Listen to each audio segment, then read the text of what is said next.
Bé, bon vespre, benvinguts. Comencem aquesta quarta sessió de les Justes del Born, quarta i penúltima ja. Vull recordar que la primera, el dijous 14 de gener, en acabar vam tenir ocasió d'estar parlant massa breument amb una de les persones que havia assistit a l'acte, que era la Muriel Casals. I, esclar, en aquests moments no pensaves que no hi tornaries a parlar més i fa una certa impressió. Vull recordar-la en aquesta sessió. Bé, avui la qüestió és una qüestió, em sembla, i estaran tots vostès d'acord, una qüestió fonamental per a una societat com la nostra. De fet, Catalunya ha viscut en poc més de mig segle dues onades immigratòries de gran abast, la immigració peninsular de les dècades dels 50 i dels 60 i la immigració internacional de la dècada del 2000. Totes dues han incrementat de forma considerable la població catalana, el nombre de catalans, i han transformat significativament el paisatge social de Catalunya i n'han fet una societat més diversa, més connectada al món també. Malgrat que entre tots els fenòmens podem observar, i suposo que en parlarem, algunes recurrències, algunes continuïtats en els llocs, en les maneres, el fet és que s'han produït les dues onades en moments i en contextos històrics molt diferents i que tenen característiques pròpies molt diverses, entre elles que mirarem breument d'analitzar amb els nostres convidats.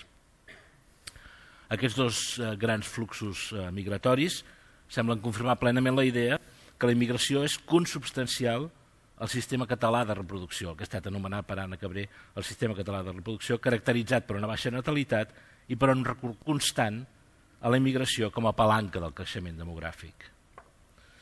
Amb tot, malgrat aquesta centralitat que el fenomen migratori té a la nostra societat, cal plantejar-se, i serà una qüestió em sembla essencial avui, fins a quin punt la immigració forma part o no dels mites fundacionals de la nació catalana. Aquesta i altres qüestions, com la llengua o les llengües com a factor d'identitat, sobre qui té i fins a quan el caràcter d'immigrat i respecte als valors sobre els quals cal construir una nova ciutadania, presidiran, o m'agradaria que presidissin, aquest debat. Per fer-ho, hem convidat dues persones que s'han interessat des d'enfocaments prou diversos per aquesta qüestió. El primer, el més llunyà de mi, diguem, només per una qüestió física. La distància és un engorro. Exactament. És Lluís Cabrera, que va néixer a Armoniel, a la província de Jaén, l'any 54, i que des del 64 viu i treballa a Catalunya. Ara potser treballa una mica menys. No gaire. Però no deixa de fer coses. Ell és conegut sobretot per haver fundat l'any 79 el Taller de Músics, una entitat bàsica per entendre avui la cultura a Barcelona. Però és també, o potser hauríem de dir, ha hagut de ser també un exponent de la immigració peninsular i específicament, ara em corregirà, de la immigració andalusa que arriba a Catalunya a les dècades centrals del segle, dels anys 50 i 60. Ell ha reflexionat prou sobre aquesta condició d'immigrat i sobretot, i més important, sobre la utilització de l'immigrat. En dos llibres que va presentar, on es va forjar, on es va presentar i on es va anar forjant l'ideari polític de l'associació Altres Andalusos. El primer, em sembla que estaran tots dos a la venda avui. El primer, publicat el 2005 per l'Esfer dels Llibres, es va titular Els Altres Andalusos i, amb una mena de claudàtors, o de parèntesis, La qüestió nacional de Catalunya. I el segon també ve un llibre col·lectiu que es va titular Fabricar l'immigrant, aprofitaments polítics de la immigració a Catalunya el 1977-2007, publicat l'any 2009, i finalment va publicar un pamflet, puc dir-ho així, un pamflet propi, titulat Catalunya serà impura o no serà, publicat l'any 2010, amb un pròleg d'un altre fill de la immigració peninsular, el Julià de Joder, on ens diu, en el text del contraportada del llibre, que Lluís Cabrera rebel·la contra qualsevol concepció uniformadora d'Espanya i, atenció, de Catalunya. L'altre convidat, l'Andreu Domingo, té un perfil més acadèmic, però no per això gosaria afirmar que li interessa menys la qüestió des d'un punt de vista cívic, com a ciutadà. Nascut a l'Alt Empordà, però barceloní de fet, Domingo, amb una formació com a historiador i com a sociòleg, s'ha especialitzat en l'estudi de la població, fins al punt que, ja des de fa un temps, sots director d'un centre de referència, com és el Centre d'Estudis Demogràfics de la Universitat Autònoma de Barcelona, que van fundar Jordi Nadal i Anna Cabré ja fa uns quants anys. A l'Avenç li vam publicar, i sempre li he agraït que ens portés el llibre, un assaig important, es va titular Catalunya, el mirall de la immigració, i que té un subtítol que vam estar discutint perquè no ens agradava prou la paraula demografia, però hi havia d'aparèixer, demografia i identitat nacional, i que jo m'atreveixo a qualificar, ja em desmentirà, com un work in progress de l'autor sobre la construcció del discurs sobre la immigració i la identitat nacional a Catalunya, des dels anys 30 fins a l'actualitat, amb l'àgil de contribucions tan decisives al respecte com la de Vandellós als anys 30, Jordi Pujol i Francesc Candel als 60 o en el moment de la transició democràtica. El llibre posa, però, l'èmfasi en el boom migratori, aquesta vegada d'origen internacional, que es va produir a la primera dècada del nou segle. Ara fa un any, tot just, el llibre va ser guardonat amb un, penso que ben merescut, Premi Ciutat de Barcelona en la categoria d'assaig. Com hem fet en cada una d'aquestes sessions, jo demanaré als nostres convidats, a part d'agrair-los naturalment que hagin acceptat la nostra invitació i la del Born, els demanaré una primera intervenció inicial de 5-7 minuts només, que ens situïn, diguem, de la manera que ells vulguin, en aquests dos moments que hem descrit. En Lluís Cabrera, perquè fins i tot l'ha viscut personalment i ha reflexionat prou, i l'Andreu Domingo, perquè n'ha fet l'objecte de la seva recerca acadèmica. Per tant, Lluís, quan vulguis. D'acord. Molt bona tarda, gràcies per estar aquí.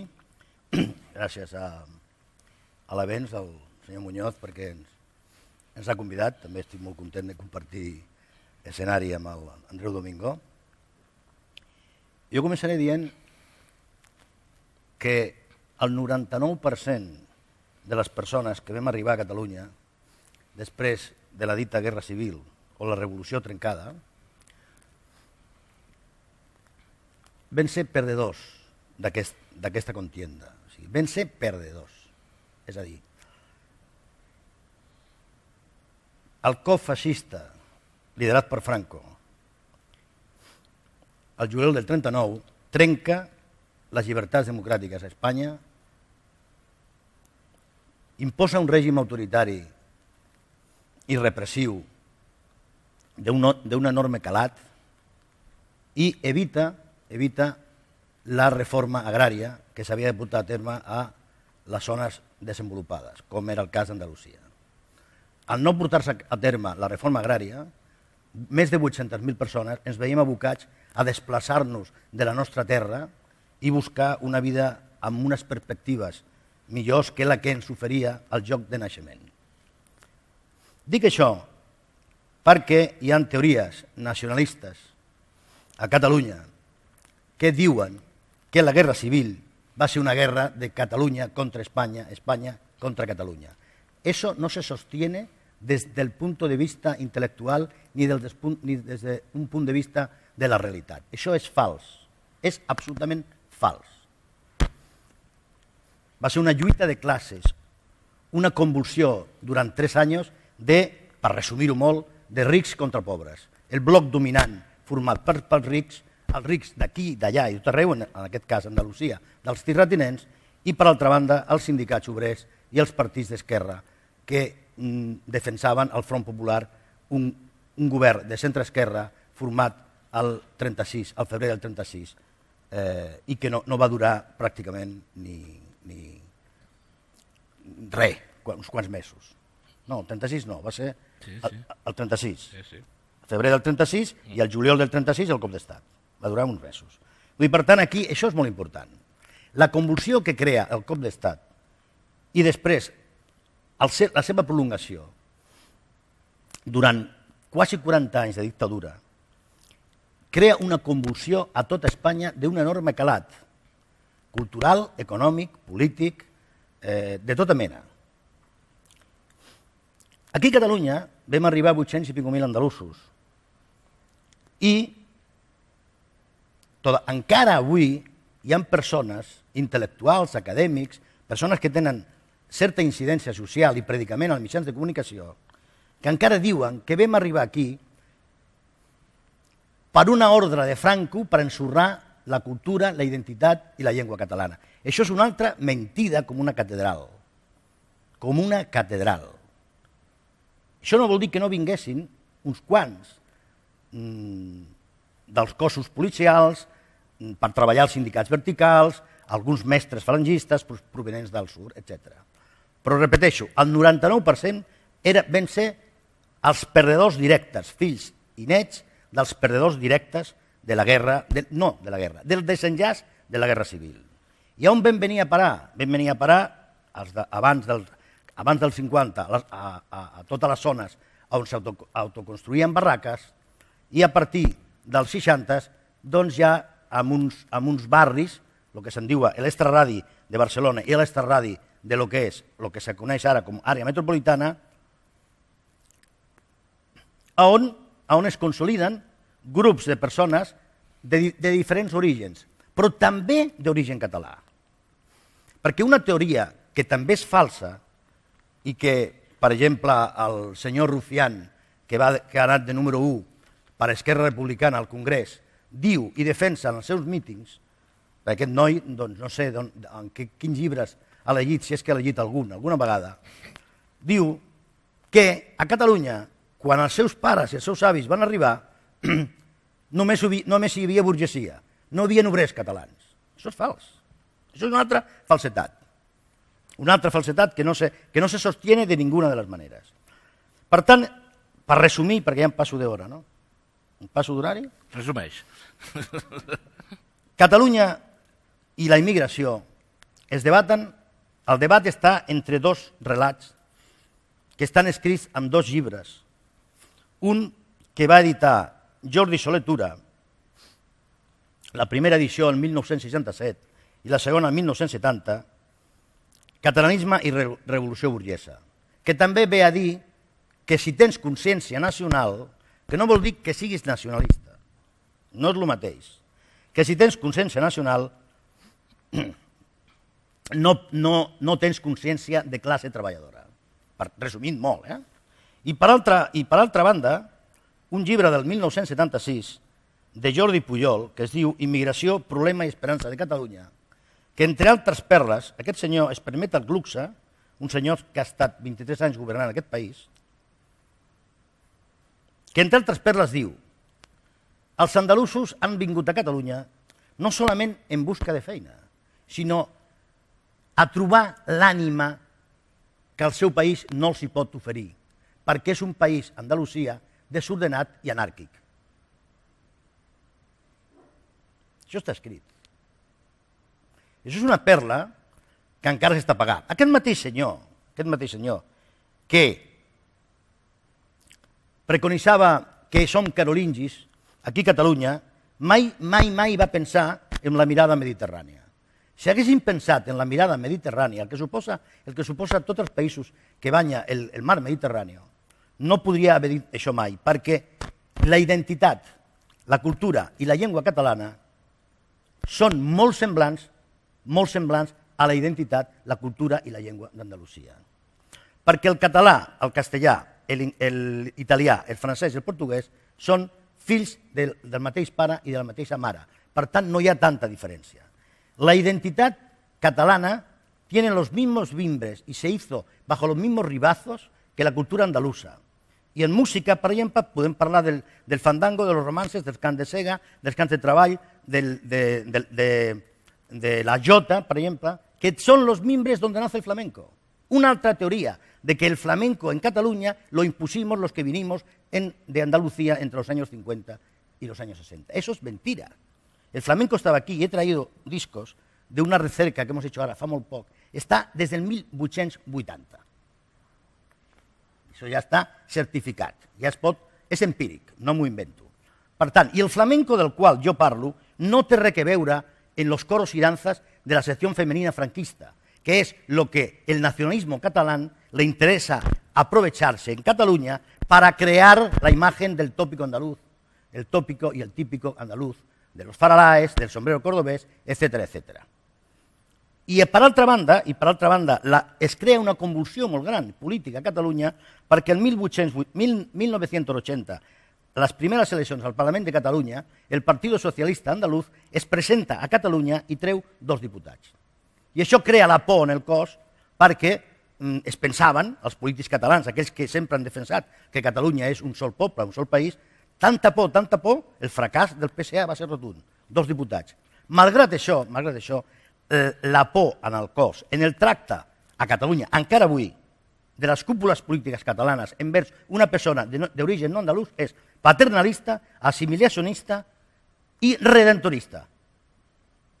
Sempre ens estem preguntant a on has nascut, si parles bé el català o no parles bé el català, si ets d'aquí, si ets d'allà, si estàs a favor d'això, si estàs a favor de l'altre. O sigui, és un país que tota l'estona ens estem preguntant on hem nascut.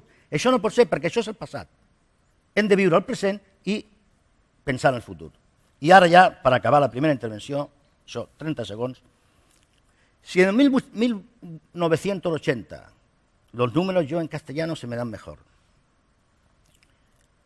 el PSA treu 2 diputats, al 1984 ni es presenta, però al 1982 neix una institució que es diu Federació d'Entitats Culturals Andaluces en Catalunya, que, amb tots els respectes per tots vostès i algunes persones que hi ha aquí de la Fundació FECAC, que no és el mateix que l'altra FECAC, que ara n'hi ha 2, des que ha estat dirigida pel senyor Francisco García Prieto, com que en el llibre dels altres andalusos, la qüestió nacional, en el meu article ja ho poso clarament, no m'amagaré avui i ho diré.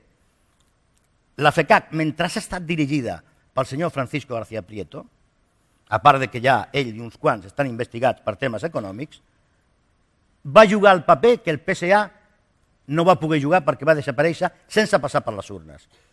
I el senyor García Prieto sempre, en nom de 800.000 andalusos, sempre que Catalunya ha volgut posicionar-se amb el tema de la llengua, normació lingüística, amb el tema de més autogovern, amb el tema de les consultes, amb el tema actual sempre s'ha posicionat en contra. Però no ell, no, ell parlava en nom de 800.000 persones i en tot cas, a vegades, inclús en nom de 3 milions de persones que, segons ells, anaven a la Fèria d'Abril, que és la puesta en escena del negoci que aquest senyor tenia a costa del xantatge a la classe política catalana, poruda, i que mai s'ha cregut que aquest país és un sol poble. No dubtàvem de la capacitat polèmica i de la contundència verbal de Lluís Cabrera, per tant, ha deixat moltes qüestions que espero que tindrem ocasió de debatre. De totes més, per seguir l'ordre que ens havia embarcat, m'agradaria que l'Andreu Domingo ens fes un dibuix d'aquesta segona onada. Jo marcaré 3 coses i crec que són complementàries amb algun dels comentaris que... No se't sent, eh? Amb algun dels comentaris que... És que ell no crida, jo sí crido. Ell és una persona civilitzada, no com jo. Espera, que ha fet el Lluís. A veure, la demografia serveix, entre altres coses, per posar dimensió a les coses. No és el mateix 8 que 80, no? I potser, si tinguem en compte... A veure, que actualment el 17,2% de la població que viu a Catalunya ha nascut fora de l'estat espanyol, però que el 18% ha nascut fora de Catalunya, la resta de l'estat espanyol, tindrem una dimensió, però aquesta dimensió encara es quedarà petita. Penseu que això vol dir que el 17,5% de la població de Catalunya ara en aquests moments ha nascut en l'estranger. No dic que a la resta d'Espanya. Això ens col·loca molt per damunt dels Estats Units, per exemple. Els Estats Units estan en un 13% i ens col·loca just per de sota de Canadà, que té un 20%. Però si a més contem la gent que aquí som fills o producte directe o indirecte de la immigració només en el segle XX i el XXI, som el 70%. I això sí que és un altre rècord Guinness. Aleshores, Què fa això? Fa primer el que jo reivindicava en el llibre i que fa dues coses. Una, el que l'Anna Cabré va dir, que nosaltres som un sistema complex de reproducció basat en la immigració. Això no vol dir altra cosa que la nostra demografia depèn fonamentalment de l'aportació dels migrants, per sobre del nostre creixement vegetatiu. L'altra cosa que és important és que la immigració, és a dir, hem estat obligats a crear un relat sobre la immigració. Ara, quina mena de relat? Això també és veritat. I el que jo reivindico és que aquest relat ha de formar part dels nostres mites fundacionals. És tan important, és a dir, que no podem pensar Catalunya sense la immigració, però no només demogràficament, sinó la seva cultura, la seva economia, la seva història, i en aquest sentit és com que jo reivindico mite com la construcció d'una narrativa que ens explica el nostre passat, que ens projecta en el futur, però que ens explica com una comunitat política. Això té dos efectes, és a dir, nosaltres seguim el cicle econòmic, les migracions segueixen els cicles econòmics, i cada vegada a Catalunya, en aquestes dues primeres onades, després de la tercera, el que s'ha donat és que cada vegada implica més volum de gent, però en menys temps. Què vol dir? Que el que jo li dic efecte Dragon Khan, vull dir, això és un sobresalto continu, amunt i avall, amunt i avall. I la segona, que jo aquí discreparia, és un efecte de déjà vu, en el sentit de que, o si voleu, mite de Sísif, que és normal que sempre ens estem preguntant cada 2 per 3, però qui som, on estem, qui és qui, quina és la comunitat, i ens mourem entre aquests dos efectes, el Dragon Khan i el déjà vu, per dir-ho d'alguna manera. Però és veritat que el que és important, les preguntes són les mateixes, però el context també és molt important. I ell s'ha referit a una cosa que és essencial, que és la lluita de classes. En la primera onada acaba amb el crac del 29 i després, en el cas català i espanyol, la Guerra Civil, efectivament, però la segona onada amb la crisi del 75, la tercera amb la crisi del 2008. Però què hi ha aquí? El que canvia en el context, efectivament, és, primer, el dèficit democràtic, que actua de forma diversa, és a dir, dèficit democràtic en les primeres 2 onades perquè estaven sota dictadures, tant en la primera com en la segona. Però dèficit democràtic també en la tercera onada, la internacional, perquè no tenen dret a vot la majoria dels que han vingut, que són extracomunitaris, i tenen un accés a la nacionalitat diferencial perquè l'estat espanyol té una política que afavoreix la població llatinoamericana. Té tot el dret a fer-ho, però és així, i això és un dèficit. Però també és veritat que el context econòmic, la distribució territorial, seran diferents en les 2 onades. I en aquest sentit va ser molt més difícil la distribució territorial de les primeres 2 onades que la de la tercera. És a dir, això del gueto, de la segregació, que és és el que jo li anomeno la por a la banlieue, que està aquí, va ser molt més dura en les 2 primeres onades que no pas en la tercera.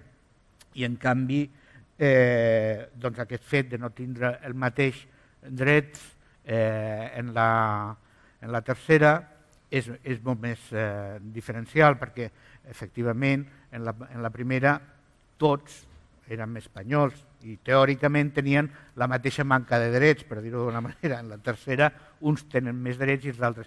I és un laboratori, i això és l'important, la immigració internacional, de la desregularització que portarà el neoliberalisme. D'acord? La segona part, l'última ja, és el tema dels reptes. Vull dir, jo crec que hi ha 3 reptes. Una és la creixent desigualtat que s'apunta i que posa en dubte la mobilitat social ascendent, que havia sigut també la peça fonamental d'allò que se diu integració, de la incorporació de la població immigrada en l'àmbit català. La segona és la que jo li dic la temptació pigmentocràtica, és a dir, el posar color a l'estratificació social, el fer diferències a través dels prejudicis i jerarquitzar la gent depenent del seu origen, del color de la pell, de la religió que practiquen o del país d'on venen, perquè els països tenen capitals simbòlics diferents. I la tercera, la provisionalitat. Una de les coses pitjors que ha fet el neoliberalisme és carregar-se el nostre futur. És a dir, ha colonitzat el nostre futur. I sense futur no hi ha expectatives d'arrelament. És a dir, tu no li pots demanar tampoc a la gent que comparteixi el projecte d'un país en comú si el que està pensant és que d'aquí primer no sap si podrà arrelar, vol dir, si podrà millorar la seva situació i la dels seus fills estan en aquest país, o si el seu destí és fer una altra immigració per anar-se'n a un altre país. Jo ho deixaria aquí i després incidiré en altres temes. Molt bé. M'ha agradat l'èmfasi que feies en el context. No és la meva pretensió ara discrepar de Lluís Cabrera ni sobretot encetar un debat històric, però sí que penso que el context explica moltes coses. Després de la Guerra Civil hi ha una migració que potser no s'ha subratllat prou, és a vegades molt més política que econòmica. Són gent que fuig realment d'un clima opressiu, però arriba a un país que no és un país normal, és un país oprimit, amb un intent deliberat, buscat, d'acabar amb la seva llengua i amb la seva cultura. I, per tant, tota reacció davant del fenomen de la immigració que no passi per una consideració d'això és incompleta. Sí, però... Sí, em sembla que això és un punt fonamental. Ara... No vull justificar ni les afirmacions que després Jordi Pujol mateix matisa amb altres llibres d'això, però sense aquest context fonamental. Aquí hi ha un intent deliberat d'acabar amb una identitat que té molt a veure amb les causes de la Guerra Civil. La qüestió territorial també és una cosa molt present en les causes de la Guerra Civil. Em sembla que com a historiador no puc deixar passar a parar aquest punt. Sí. El que passa és que la meva tesi és que la identitat i la cultura catalana neixen de los mismos juncos que la cultura andaluza. Sin embargo, el nacionalisme espanyol i el nacionalisme català es retroalimenten i fan èmfasi en les diferències i no en les convergències. Vull dir, és la diferència. L'única diferència que hi ha, és certa, és amb la llengua. Però, repeteixo, la llengua ve també del mateix riu. Les 5 llengües romàniques, o llatines, o romansos, són bastant semblants. Per tant, tampoc és tanta la diferència. I un país en construcció, amb dictadura, i després amb democràcia, no és un país acabat. No pot ser un país acabat. Si està en construcció, busquem el que ens uneix, no el que ens divideix. La jota que hi ha a tot Espanya, de la jota neixen les alegries de Cádiz. El Aurelio de Cádiz es valenciano y se va a Cádiz porque hay más trabajo en el flamenco. Juan Barea, Antonio Gades, Carmen Amaya, no estic parlant ara dels d'ara, no, estic parlant de gent de fa anys. La família Clota, que és la família que hem fet la recerca, es demostra a través del rebassavi del cantaor que se cantava flamenco aquí no mateix que en Andalusia. El que passa que allà hi ha una barreja de paios i gitanos i aquí no, aquí només se dona entre els col·lectius gitanos tancats. Per tant, hi ha una sèrie de mites que el nacionalisme espanyol, per una banda, i el nacionalisme català els ha interessat reproduir-se. Per exemple, què és això de la integració? Per què integració? O sigui, la integració significa, ja té és ideologia conservadora, carrinclona i classista, perquè significaria que sempre són els integrables aquells sectors socials més humils. A on t'has d'integrar? Si és la mateixa cultura, no la llengua, però si és la mateixa identitat mediterrània, és la mateixa. No t'has d'integrar en res. Escola i treball. Escola i treball. I escola significa no solament escola, el saber, la lectura, la universitat, moltes més coses. La FP, moltes coses que les hem deixat. La universitat està en crisi, la FP ens la vam carregar, etc. Per tant, no podem viure tota la vida pensant en aquestes diferències. El cocido andaluz és com la carn de olla catalana, no? No hi ha diferències. Quines diferències? A mi que m'ho expliquin. Les persones que diuen aquestes diferències m'han d'explicar què fan al matí quan es lleven durant tot el dia. I les diferències entre uns i altres són mínimes. Ara, diferències socials sí. Ha interessat al nacionalisme català, l'ha interessat, evidentment, fer èmfasi en les diferències culturals per no fer èmfasi en les diferències de classe. I això ja ho va avisar en el primer tripartit Pasqual Maragall i va numerar i posar per ordre els 40 barris, aquestes banlieues que ha parlat en Andreu Domingo, que estaven al borde de la quiebra social i que s'havien d'invertir molts diners allà perquè no hi hagués una explosió. Per tant, repeteixo i reivindico, la mirada mediterrània ens hagués unit molt més que no pas dir que som un país i un sol poble on la dualitat cultural ens ha fet dividir. I no hi ha tal divisió cultural. La llengua sí, però clar, si el catalanisme polític és incapaç. Jo ho entenc amb el temps de la dictadura, que fos resistencialista amb el tema de la llengua, perquè evidentment va haver-hi un intent de genocidi contra la llengua catalana. És claríssim, però per aquesta mateixa regla de 3, els que hem nascut a Andalusia pagarem tota la vida que el senyor de la dictadura, el senyor fascista Francisco Franco Bamonde, en lloc de posar-nos a tots a tocar la gaita, va agafar la part més superficial i més banal de la cultura d'Andalusia per intentar homogeneitzar a tota la cultura dels pobles d'Espanya. I què més destrossa que tenir que sortir del teu país perquè els terratinents tenien unes relacions d'esclaus, feudals, no d'esclaus, feudals. Com és normal que en Cádiz estuviera el algodón y se transportara hasta aquí para el textil catalán? Si el algodón estava allí, estava en Cádiz. O és que això no ho tenim en compte? Què és això? O sigui, què és aquesta cosa de la integració? O sigui, si continuem parlant d'integració, vol dir que volem assimilar a la gent. Hi ha un relat hegemònic per part del catalanisme, del nacionalisme català, el mateix que hi ha un relat hegemònic i molt pervers del nacionalisme espanyol, quan en realitat ens podem posar d'acord en moltes coses. I acabo. En música. La música culta espanyola, els compositors, qui són? Felip Pedrell, Granados, que ara és el centenari, Albéniz, Tarragó, Tàrrega, Sors, Gerard. Escolta'm, per què no es programen aquestes músiques a Catalunya? Per què? Perquè tenen una arrel hispànica que no ens allunya de la part hispànica i els vincles que tenim tots els pobles, sobretot els de la riba mediterrània, que és el que jo defenso. Una altra cosa és la qüestió política, però la qüestió cultural és balsàmica. Una altra cosa és que políticament ens interessi anar-se d'un estat que està podrit, que no ens interessa i que està lluny i que ens matxaca econòmicament, etc. Però barrejar aquest procés independentista o del dret a decidir o sobiranista amb la cultura, la identitat i la llengua és un error que topa amb la meitat de la població, que topa totalment.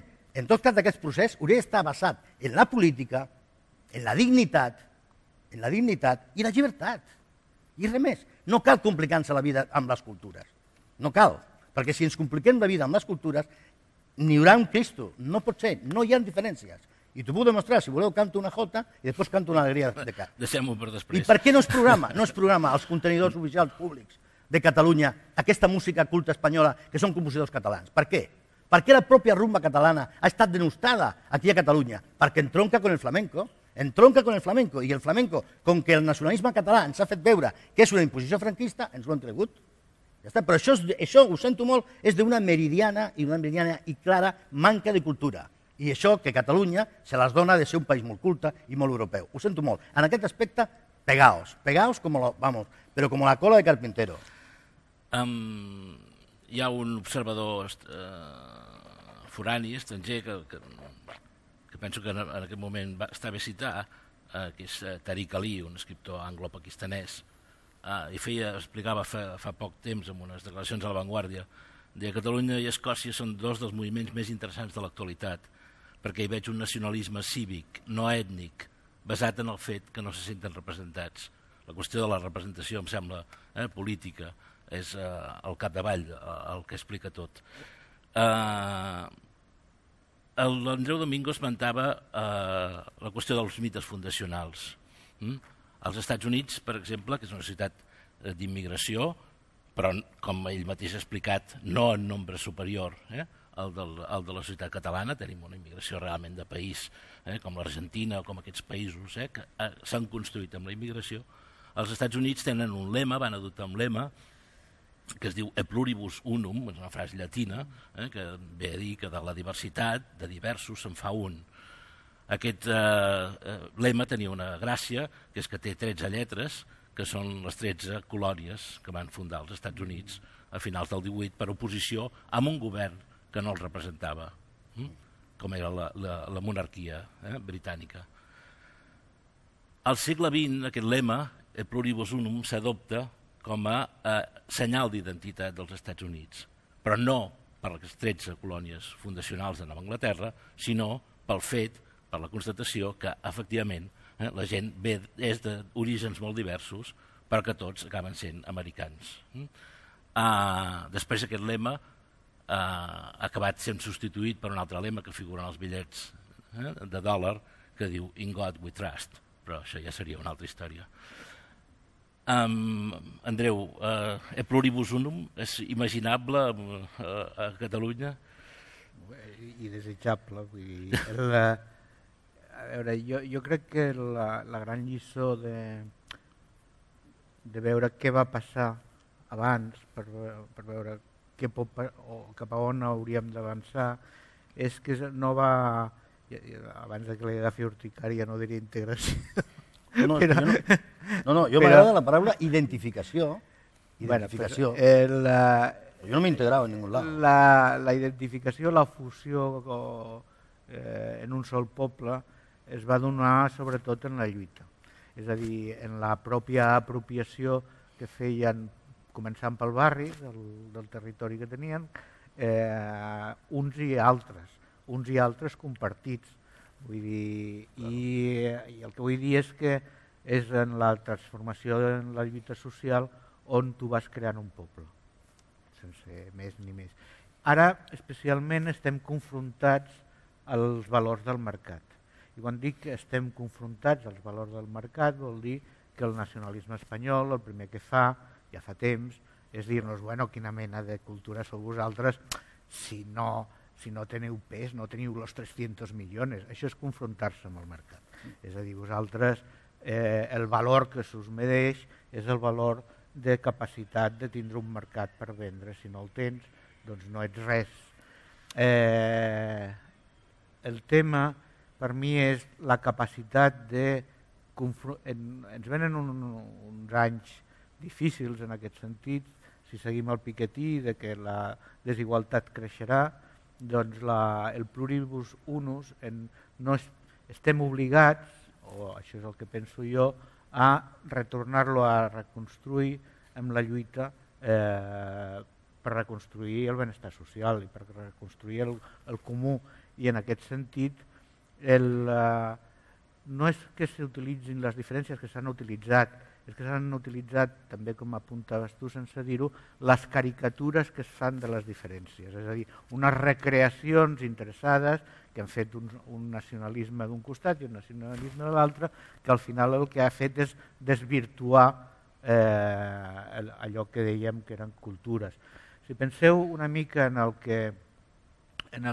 quina és la construcció de el valor de construcció de la identitat catalana, doncs no diferia massa en el segle XX, ara parlarem del segle XXI, era la industrialització. Els catalans som industriosos, això és el que es deia, i aleshores d'aquí n'havien fet una identificació amb el que eren els nostres valors, una mica l'ètica protestant portada a la Mediterrània, això sí, del capitalisme. I ara el que se'ns proposa és que siguem emprenedors, aquesta és l'altra. Jo no sé si hem de definir en aquests paràmetres el que és la nostra identitat. Jo en una entrevista vaig fer fa molt de temps a l'aleshores secretari general de Comissions Obreres a Catalunya, José Luis López Bulla. Ell havia nascut a Granada i va venir relativament tard, em sembla que ja havia fet fins i tot el servei militar a Catalunya, i li vaig preguntar què és el primer que recordava de Catalunya. Em va dir, la la Mataró, diu, la gent anava ràpid pel carrer, perquè anaven per feina, i duien rellotge. Per tant, diguem, això entroncaria en això. I feia una afirmació que a mi em sembla interessant. Diu, en aquell moment hi havia un element de socialització fonamental, que era la fàbrica. La fàbrica era un espai de socialització. Avui estem en aquestes economies, diguem, postindustrials i, diguem, ens falten. I efectivament, l'evolució econòmica pot ser que faci que cada vegada més faltin aquests elements, diguem, de socialització de la població arribada. Aquest seria potser un punt... Hi han canviat altres coses.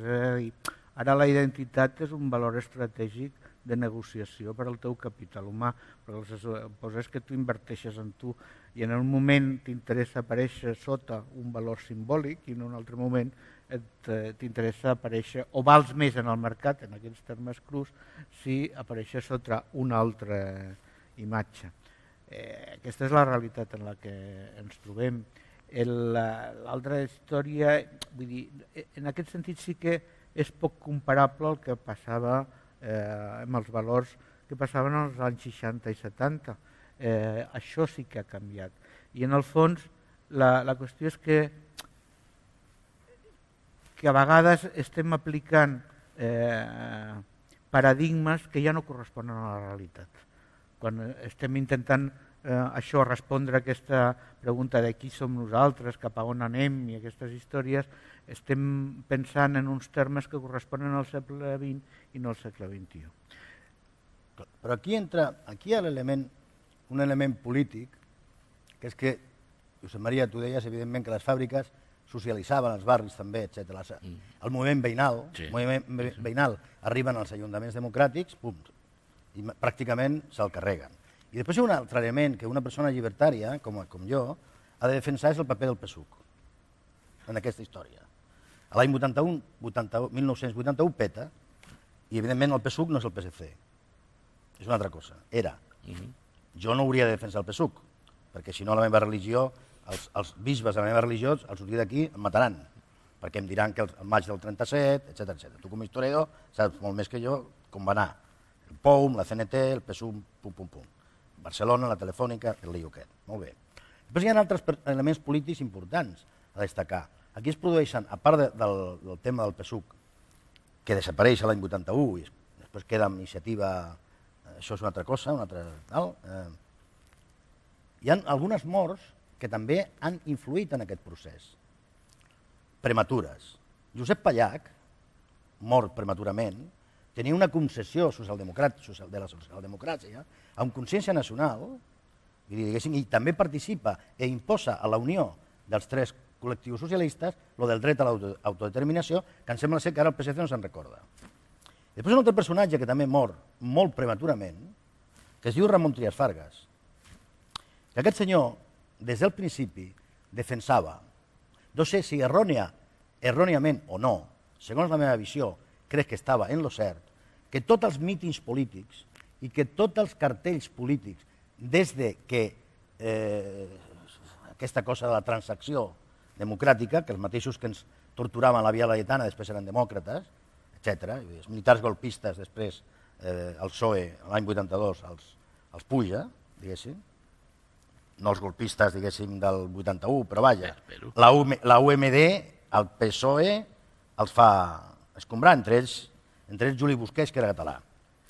Per què deia això? Perquè Ramon Trias Fargas i va tenir molts problemes amb la fundació de Convergència, en la fundació, vull dir, no la fundació Capdem, vull dir, això, quan van crear Convergència, perquè ell era partidari dels mítings, els cartells, i tots els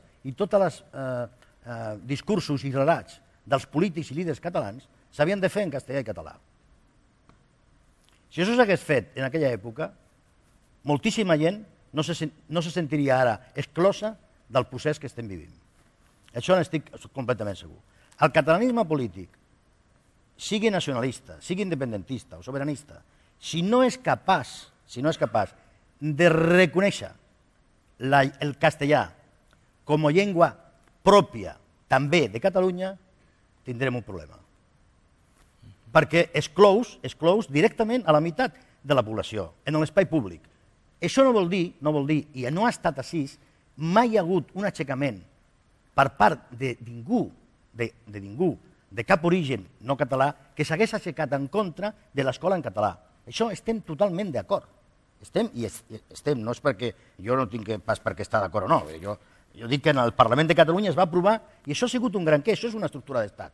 Per això quan es queixen, les persones que jo els dic catalibans, d'una manera molt respectuosa, es queixen de que el Wert ataca, que ataqui, és que els directors i els professors dels col·legis públics catalans no faran el que digui el Wert. El mateix que hi ha a TV3, ningú la treurà. O sigui, s'han fet coses que són positives, evidentment, i els ajuntaments democràtics, malgrat les coses, han canviat la pell de molts barris. Però jo parlo en el sentit polític del terme. En el sentit polític, Andreu, o sigui, ja està bé que ens preguntem tu on ets. Oh, pues soy de Jaén, hòstia, doncs, hòstia, parles molt bé el català. Què és això? Què és això? El fet és que la gent continua preguntant-s'ho, o alguns continuen preguntant-s'ho. No, els catalibans, bàsicament, perquè hi ha un sector, Josep Maria, hi ha un sector molt actiu, que ja tenen en el cap com serà la Catalunya independent. No els interessa el trajecte. L'important del procés d'ara, no sé si m'estic anant de lloc, no era un debat sobre això, però en fi... És la construcció, sí, perquè aquesta construcció hi ha una part de la població que no ha estat cridada mai en aquest procés. Mai. Perquè el discurs i el relat no va per ells, perquè ha sigut excloent per part dels polítics catalans, diguéssim de caire sobiranista o nacionalista o catalanista. Per tant, si el relat no es canvia, no seran cridats mai. I per tant, aquí ens trobarem amb uns problemes enormes. Jo em sembla que les febleses, diguem... Perquè ja se diu, mira, perdona, ja acabo. Sí. A l'última campanya electoral, el 27 de setembre, o la penúltima, vaja, es va criticar per part, em sembla, de gairebé tothom, que el Pablo Iglesias, quan arribés a Catalunya, fes un míting i apel·lés als nets dels andalusos i extremenys. Sí, però quan apel·la Gavi Rufián no diu res ningú. La meva pregunta era una altra. No entraré ara en persones concretes ni en polítics concrets, ni és la meva feina defensar-los, ni un ni els altres. Jo vull dir, l'hem citat molt poc. El Paco Candel comença el seu llibre l'any 64 i recorda a la Torrassa, a l'Hospitalet, un rètol, se suposa, que els anys 30 que deia aquí termina Catalunya, aquí empieza Múrcia. Hem sigut capaços de sortir d'això? Som capaços de sortir d'aquesta disjuntiva? No fa molts anys ja d'això? No som capaços. L'any passat o l'altre va ser l'any Espriu, no? L'any Salvador Espriu. Però també va ser l'any Carmen Amaya. Doncs tu, pregunta-li al conseller d'ara o als consellers la pasta que van posar per Salvador Espriu... Molt poca. No, però per la Carmen Amaya no poca, no, res. D'acord. No, perdona. No, és que les coses són com són. És que quan et discuteixen i et diuen que cultura catalana és el que fa Lluís Llach i no el que fa Estopa, estan cometent un error enorme, és falso. És al revés. És al revés. L'únic que Estopa no canta en català. Lluís Llach el que fa és imitar els francesos. És imitar els francesos. A Georges Brel, a Georges Brassens. Però la meva pregunta era una altra. La meva pregunta és una altra. No l'han superat, per mi no. D'acord, Andreu. No està superat. Tot el contrari, anem cap enrere en aquest aspecte.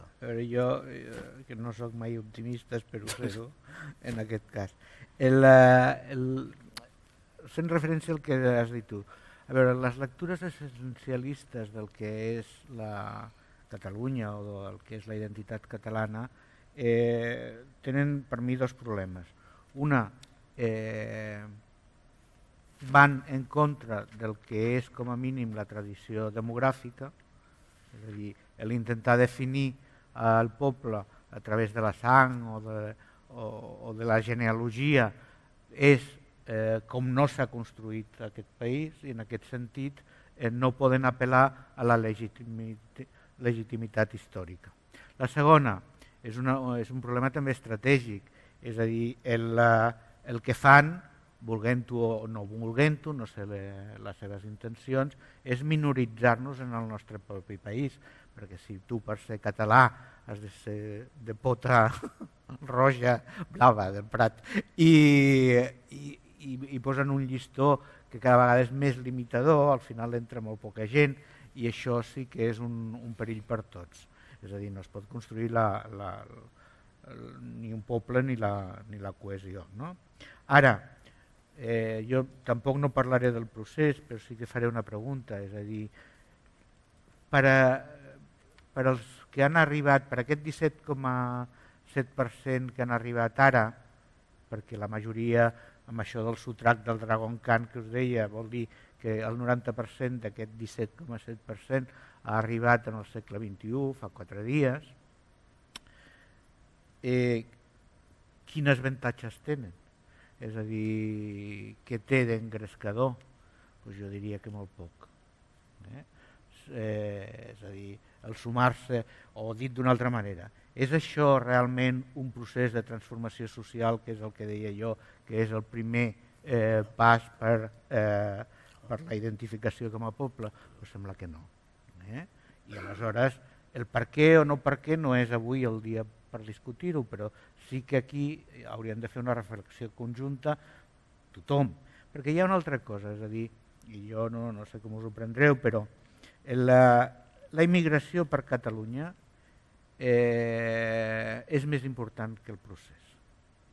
És més important que el procés, vull dir, sigui quin sigui el resultat del procés, el tema de la immigració estarà allà. I nosaltres hem de ser capaços de donar-li una resposta. Per què? Perquè nosaltres ens farem amb la resposta que donem a aquest tema. I és inevitable. És inevitable perquè ja està aquí, no és una cosa que nosaltres decidim. Ui, què farem? No, ho tenim aquí. I perquè, a més, el bo per nosaltres és que vinguin migrants. És a dir, no sembla que en un futur proper aquesta dinàmica, aquest sistema que hem creat i hem perfeccionat durant segles, hagi de canviar d'un dia cap a l'altre. O dit d'una altra manera, si en la propera dècada no hi ha immigració, és que tindrem un problema. És que tindrem un problema molt greu, demogràfic, econòmic, i tornarem a preguntar-nos una altra vegada què fotem aquí o qui som. No? I aleshores jo m'agradaria més centrar en aquest tema el discurs. En quant a lo de la llengua, a veure, jo crec que s'ha de reconèixer que la immigració dels anys 60 va fer molt per la llengua catalana. És a dir, i no només perquè suma gent a la catalanoparlants, perquè efectivament, com fan créixer la població, doncs hi ha més catalanoparlants, sinó perquè en un moment en què tu no tens el que es diu ara estructures d'estat, al revés, estàs depenent, la llengua està perseguida, etc., si no has sigut per la seva generositat, és molt difícil que el català estés com està ara. L'altra història és que precisament la llengua ha tingut un paper fonamental a Catalunya precisament perquè érem un país d'immigració. Si no haguéssim estat un país d'immigració, la marca antropològica que ens defineix podria haver estat una altra. Al principi del nacionalisme català, a finals del segle XIX, es donava molta més importància al Codi Civil com una cosa d'identitat pròpia que no pas a la llengua. I fins i tot la llengua es veia una mica, vull dir, amb una burgesia en part castellanitzada, allò era una mica de minyones i de menestrals. No? Aleshores, jo m'agradaria donar-li la volta també a la lectura que s'ha fet des de cert nacionalisme en el que es veia la immigració com una amenaça per la llengua i per la identitat. En aquest sentit jo crec que som el que som, però la llengua també és.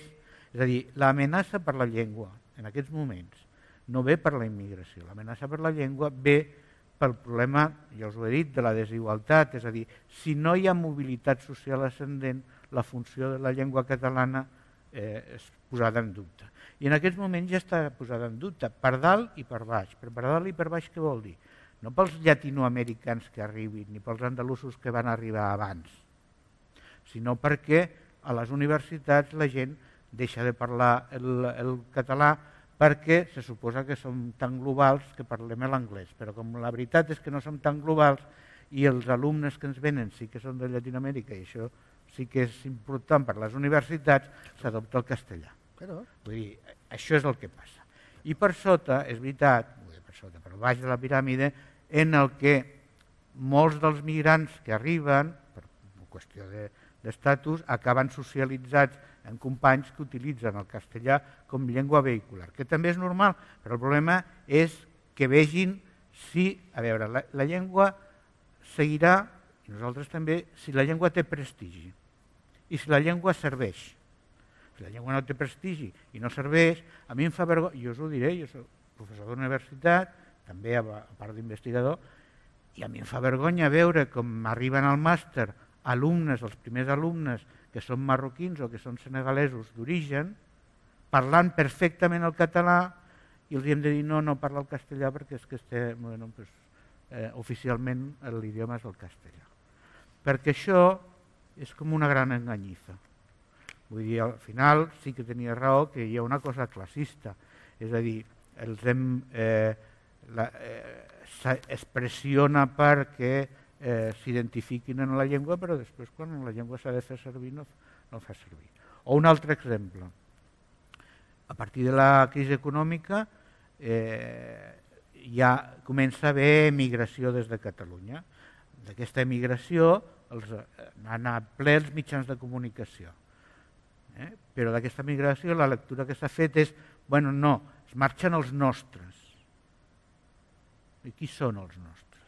És a dir, això no pot ser. No pot ser que mentre venien tu els socialitzis en l'escola i els diguis que han de ser catalans, tenen una identitat, tenen una oportunitat en el país, i quan marxen, aleshores hi ha una diferència clara entre els nostres i els altres, que és retorn i tal. A mi em preocupa molt el fet que molts d'aquests que marxen, a veure, el 80% dels fluxos migratoris que marxen de Catalunya són migrants o descendents de migrants o gent que s'ha casat amb migrants, vull dir, arrossegament. I els altres són autòctons. Això tampoc no és el tema, però jo acabo. És una altra història. És preocupant que marxi gent també del país, sobretot perquè és expulsada, i sobretot és més preocupant que no pugui retornar. Però també és preocupant que ens oblidem o invisibilitzem tota aquella gent que ha estat socialitzada, que ha nascut en aquest país, que ara igual tenen 18, 19 anys i han hagut de marxar molts contra la seva voluntat, perquè els pares han tingut que buscar-se la vida econòmicament, retornant al seu país o anar-se'n a un tercer, i nosaltres els expulsem del nostre imaginari com a mínim. I això sí que jo crec que és una cosa que hauríem de pensar. Per això sí que és definir-nos o no definir-nos com a poble. No pretenc ara, diguem, desmentir la vostra visió més aviat pessimista, però de totes maneres penso que no hauríem d'oblidar la capacitat que ha tingut aquesta societat al segle XX per arribar a un nivell d'integració, ja sé que el terme no t'agrada, de població de fora, sense que això em sembla que hagi causat, diguem, ni una divisió social, em sembla, com la que podies apuntar o dibuixar, ni uns esclats, diguem, com els que coneixem en el context europeu. Naturalment que hi ha factors que ho expliquen molt. En primer lloc, el fet que la immigració espanyola és vista, evidentment, com una immigració dels nostres també. Per tant, no hi ha l'element d'estrangeritat que pot haver en altres països, però vull recordar com som rebuts els immigrants en certs contextos a Àustria, a Alemanya o a França. Aquí vam tenir una vegada un incident a Can Anglada i em sembla que no ha passat mai més res. Potser aquest contrapunt també l'hauríem de fer, penso. Sí, no, però jo quan em referia a Josep Maria, bueno, abans a mi m'agradaria saber parlar com l'Andreu Domingo, però ho sento, no sé parlar com ell, vull dir, ell és una persona que controla. A mi també m'agradaria. Jo no controlo el llenguatge, però a veure, jo quan em refereixo que soc pessimista en aquest aspecte, no és per la societat en general, no és per la base de la piràmide. A mi el que em preocupa són els dirigents polítics que encara estan assenyalant i segmentant la gent. Per això he dit l'operació Súmate, perquè a mi m'han M'han cridat per anar-hi a determinats barris perquè vagi a parlar, perquè jo sóc andalús. Dic, no senyor, jo sóc català com vostè. Puc explicar una anècdota molt curta, molt curta. Vaig anar a la presentació a les eleccions municipals a l'antic Hotel Ritz, que presentava la candidatura a Alfred Bosch, i l'Alfred Bosch va tenir la gran idea de que el presentés la Pilar Rahola. Aquests desayunos a l'Hotel Ritz són una hora, i després entra el públic i pregunta, no?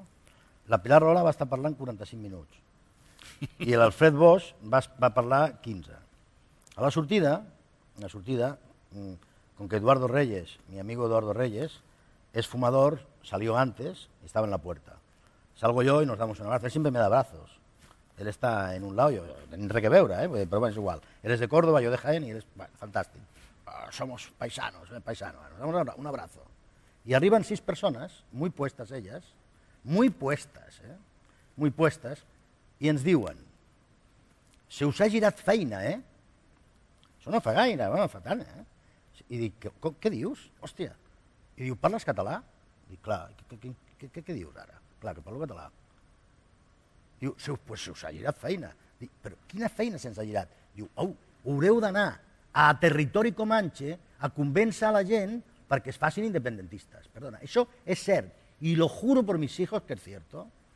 Els hi vaig fotre un moc, m'entens, que l'Eduardo Reyes va agafar la moto i va dir, Lluís, anem amb la moto d'aquí perquè l'has deixat. Clar, és que això és un acte de superioritat, de classisme, de paternalisme.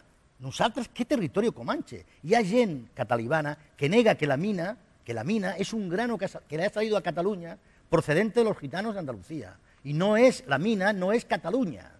Lo dicen y lo repiten. Dirigentes políticos de Esquerra y de Convergencia. Cuadros medios, no los de arriba. Lo dicen. El libro Cataluña será impuro o no será es una consecuencia de haber presentado los otros dos en más de 60 ciudades de Cataluña. Hi ha persones a Catalunya que estan convençudes que Catalunya és una SA i que en funció del cognom tens més accions que altres i te tracten d'aquesta manera. I si tu t'has integrat, acceptaré inclús la paraula integrat, treus menys rèdits que si actues a la contra, perquè el senyor García Prieto s'ha fet milionari anant-hi a la contra de la catalanitat. Hòstia, i els que no hem fet això hem estat putejats perquè hem volgut intervenir des de la dissidència. Estem a favor, però des de la dissidència. Jo estic a favor de l'escola catalana a tope, i he lluitat a tope. I els meus fills juguen a bàsquet amb un equip que no diré qui és, que tothom és català i els únics que parlen català són la meva família. Ells no parlen. I tots treuen pit. M'entens? Vull dir, hi ha moltes coses, Josep Maria, per sota de baix, que no funcionen, i que no hi ha manera. Hi ha persones a Catalunya que es creuen que ells seran els propietaris de Catalunya amb una Catalunya independent. I ho tenen claríssim, la tenen dissenyada, pensada i dita. I això impedeix la construcció, impedeix el trajecte. El camí de Santiago, l'important és el que succeeix abans d'arribar a Santiago. Això és l'important d'aquest procés, arribar. És el que està passant, la discussió, les votacions, no sé què, tot això. Però si no, n'hi ha un topall de la meitat de la població, a més es va veure, plebiscitàries, 47,8%. Ja està. Hi ha la immigració que no vota. Sí, a Escòcia i a Quebec, què passa? És meitat i meitat, més o menys. Llavors sempre trobem les autonòmiques, tots aquests barris de l'àrea metropolitana no voten. A cap autonomia espanyola vota, el màxim que vota és un 50% de la gent, a tot arreu, Andalusia, Castilla, el País Basc, a Galícia, a tot arreu, és aquesta la votació, perquè les importants són les espanyoles, perquè el poder. I és sobretot és que la pensió t'arriba d'allà. Per això que aquestes coses són difícils, complexes, i jo m'apassiono molt, i jo, si alguna persona s'ha sentit ferida per alguna paraulota o alguna bestiesa que hagi dit, jo demano disculpes abans d'acabar. No cal que em sembla que et discusis i tots però és el que sento des de dintre, perquè la meva experiència ha estat duríssima a Catalunya, duríssima, perquè no s'admet la dissidència des del catalanisme, des d'una esquerra catalanista, diguéssim, no s'accepta que siguis dissident, no has de dir amén, amén, amén. Un dirigent polític no pot dir que a l'espai públic la llengua hegemònica ha de ser X, perquè a l'espai públic la llengua hegemònica, quan jo parlo amb tu i amb l'Andreu, serà el català. Però quan parli amb aquests senyors que han arribat de la Fundació FECAC, parlo castellà. I ningú m'ha de dir el que he de fer jo. Perquè si m'ho diuen, aniré a la contra, segur. Segur aniré a la contra. sense dubte, perquè això és ser llibertari, anar a la contra del poder sempre. És una religió. És evident que en molts aspectes no compartim la mateixa experiència i això explica moltes coses. Malgrat et dius Muñoz i tens una Z. Naturalment, del grup Z. Andreu. Bueno, jo no sé què m'ha donat avui, per fer de mitjancer. Jo el que diria és que, a veure, el país és molt més sensat que els seus polítics. I en aquest sentit jo vaig, no és autopropaganda, però vaig posar una cita en el llibre que encapçalava el llibre del professor Nadal, que deia es deu molt més als esforços de la gent el fet de la integració, però en aquell context dels anys 60 quan s'entenia, que no pas als esforços dels polítics, i jo això sí que m'ho crec. En aquest sentit, tant els polítics com les èlits, ells tenen el seu disseny de país, i efectivament és un disseny jeràrquic, de dominació, en el que té molt poc a veure, primer, amb el que és la realitat, perquè és un projecte d'imposició, disciplinari, que ens afecta a tots. Aleshores, en aquest sentit, bé, a saber on estem. Tampoc no m'agrada fer referències biogràfiques, però bueno, és a dir, a mi la gràcia és que la lectura jo la faig, jo em vaig criar en el Carmel, aleshores nosaltres érem els catalanes, com a mínim de l'escala, no diré del barri, perquè n'hi havia més, però vull dir, la meva mare era d'Empordà, el meu pare era valencià, castellà, de la part que parla en castellà, de los serranos, i això, que jo ho agraeixo molt, haver-me recriat en el Carmel, perquè t'obliga a una reflexió dintre de la reflexió, és a dir, perquè ets el raro entre els que també han estat exclosos d'alguna manera en el discurs oficial, i això t'obliga a veure d'una altra manera. També vull dir que el títol jo li vaig posar Catalunya al mirall de la immigració, perquè a vegades cal que ens mirin des de fora, és a dir, i ens fem també amb la mirada del que acaba d'arribar, que moltes vegades, vull dir, si aquí estiguessin els últims vinguts i ens sentissin, primer no entendrien gaire bé del que estem parlant, però no per la llengua, sinó perquè dirien que raros són, mira quin laberint s'han muntat o quin bucle estan ells quan les coses són molt més fàcils. Les coses són molt més fàcils vol dir jo podré millorar la meva vida, aquí m'estimaran o no m'estimaran, una cosa tan senzilla com aquesta, perdoneu que sigui tan emotiva, però jo crec que en el fons, més que les identitats, que a mi, jo m'interessa molt poc lo de la identitat. Al final, ara la gent té moltes identitats i com us ho he dit, les utilitza com pot per sobreviure en aquest món.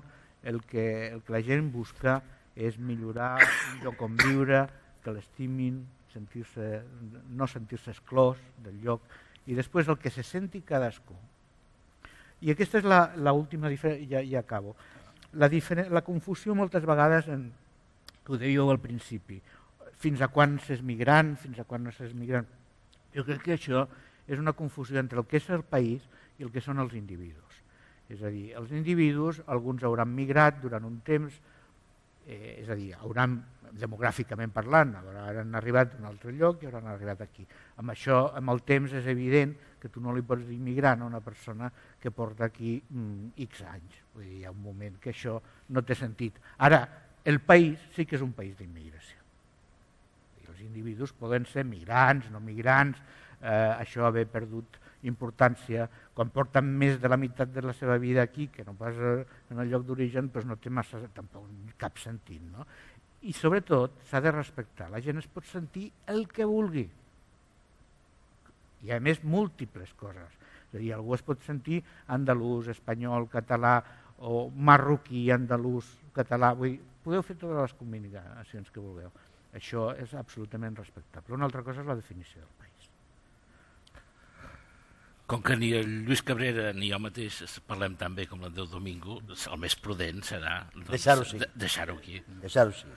Moltes gràcies a vostès. Gràcies. Crec que ha estat un debat molt interessant. Gràcies i els emplacem a l'última sessió de les justes d'aquí 15 dies. L'ambulància estava al carrer, no?, esperant? El Lluís deia, hauré de sortir corrents pel que diré. Dic, no, home, no, són gent pacífica. Moltes gràcies. Molt bé, bona tarda.